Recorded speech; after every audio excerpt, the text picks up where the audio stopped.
Hey guys, welcome to my channel. I'm going to teach you guys how I make my African black soap shampoo from scratch. So first I start out with my essential oils. I have almond, avocado, grapeseed, jojoba, and then good smelling essential oils because the smell is not bad, but it's kind of earthy, so I kind of like to make it smell better. I have Bentonite healing clay, which if I were to make this again in the future, I would leave out the clay because it kind of ended up making my shampoo a little drier than I would like. Still came out good, but yeah. So here we go. This was not supposed to be a voiceover, and it shows, but so I'm unwrapping my black soap, and I got it in block form from an African market, and most African markets sell it.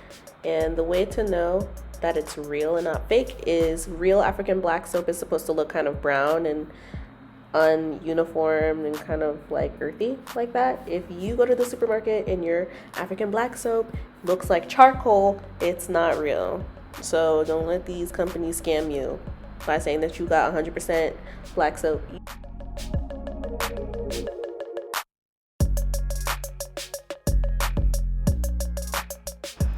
I started making my own shampoo in the first place because I was interested in finding an alternative to commercial shampoos because a lot of them tend to dry out my hair, even if it's labelized as moisturizing. Labelized is crazy. And I liked the reviews and the things that I was hearing about black soap and how moisturizing it was to girls with natural hair, so I was like, I'm gonna see for myself.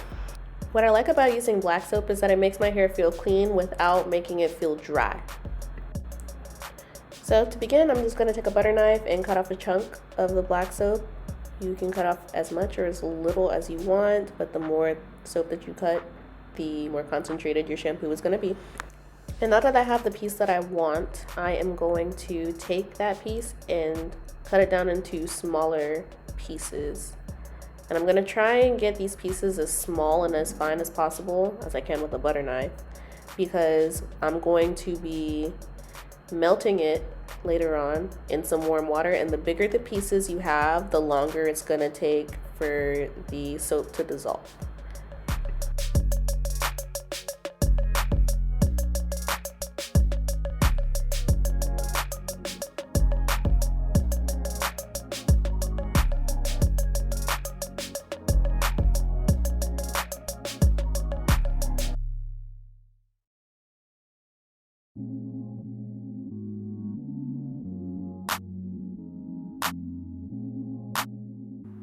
After you're done cutting up all of your pieces, you are going to take some boiling water and pour it into your shavings.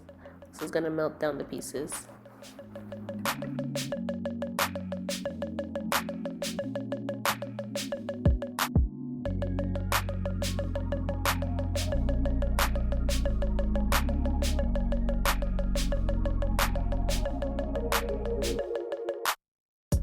Now this shampoo is completely customizable, so if you want more of a watery shampoo, you're going to put more water in it. If you want more of a thick consistency, you're going to put less water in it. And after stirring this for about 11 years, I started to get really impatient. And I went over to the stove and I heated up some more water and put the bowl in the heated water. And that seemed to work a lot better.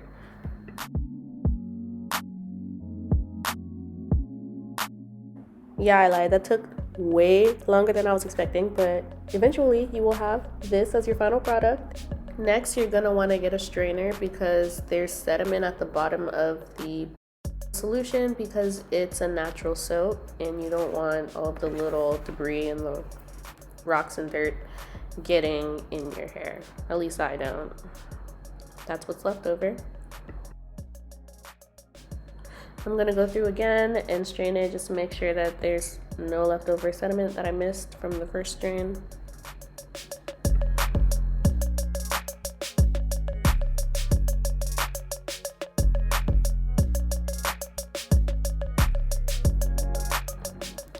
Now that the liquid is properly strained, I'm gonna start adding ingredients to it, and this is my favorite part of the whole soap making process.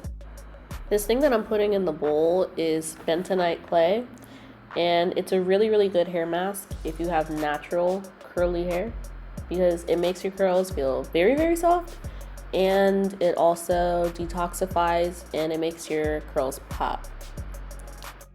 So since I like the clay as a standalone product in my hair, I wanted to see if I would like it in the shampoo. And moving forward, I would not do it again just because, I mean, the shampoo still came out good. My hair was still moisturized, but it seemed like the clay dried my hair out a little bit. And I think that's because typically whenever I use the Bentonite clay, I never just slap it in my hair. I never just use water when I'm mixing it. I'll mix it with apple cider vinegar, and I think the apple cider vinegar really helps to keep the clay from drying out my hair.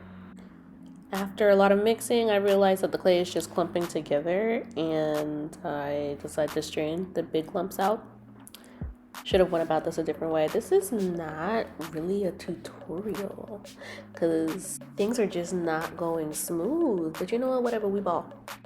I decided to go about it a different way, and I went ahead and added the clay to that bowl first, and then I'm using the clay that the mixture's in and slowly pouring it in while I'm stirring to see if that'll stop the clumps from forming.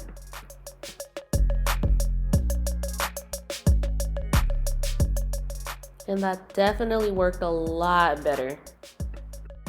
After adding the clay, I'm going to pour the rest of the soap into the bowl.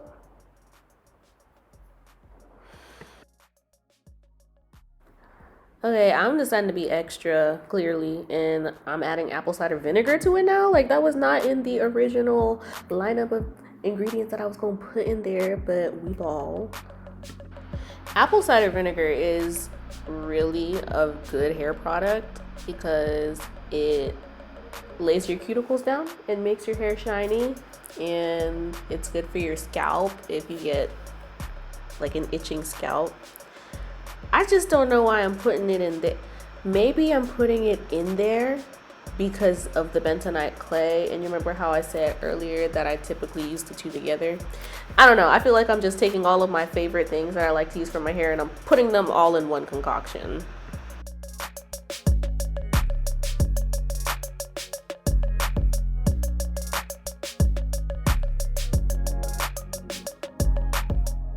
And now my favorite part of the whole entire process is adding all of the moisturizing oils. So right now I'm starting with avocado, it looks like. And I'm just eyeballing. I stop whenever I feel like stopping. I don't measure these out. Next is almond oil.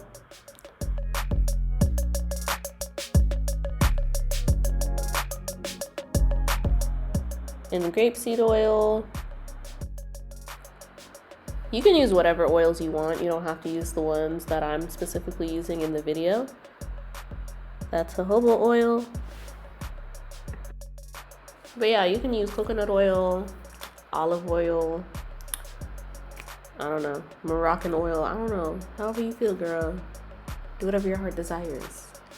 Now for the essential oils, the best part, because I get to make it smell good. So I'm using lavender, but be very careful with lavender oil extract because it is very strong. It's a very strong smell. Like, if you put too much of it, like, it don't smell good. You gotta put just the right amount. Girl, slow down. I can't even see. What was that? Rosemary? I think that was rosemary oil. Okay, that was not rosemary. That was tea tree oil. But anyways, y'all get the point. I'm just gonna keep on adding the oils until it smells as good as I want it to smell. And then, boom, you're done with your soap. So now we have to transfer the soap from the bowl into that little applicator bottle. And I do that by pouring it in a solo cup first.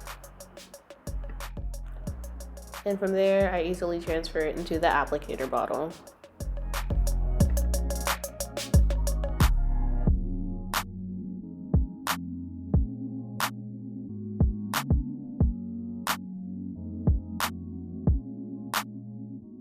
And here's the final product. This is fresh African black soap shampoo. And it was my wash day, so I'm just gonna go through and show you guys how the shampoo does with my hair. So what I like about making black soap shampoo is that it lasts me a decent amount of time, and a little goes a long way. So I'm squirting some of it onto my hair, and whenever I wash my hair, I like to start at my scalp first and then work my way down. But look how much it's sudsing up.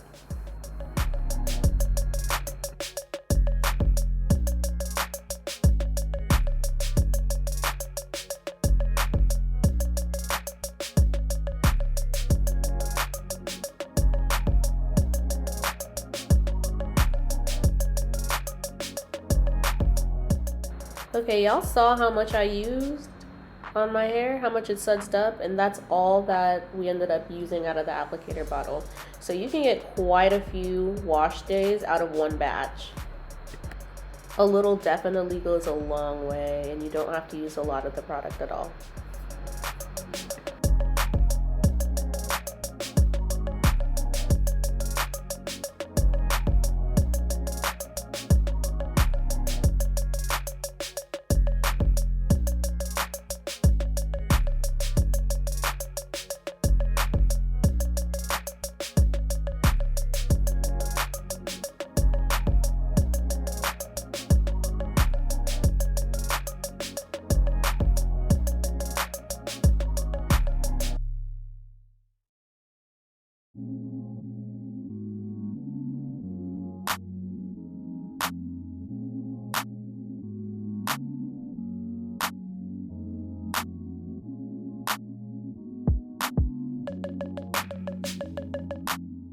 Thank you guys for staying with me till the end of the video. Hope you guys enjoyed it, and I'll see you next time. Bye.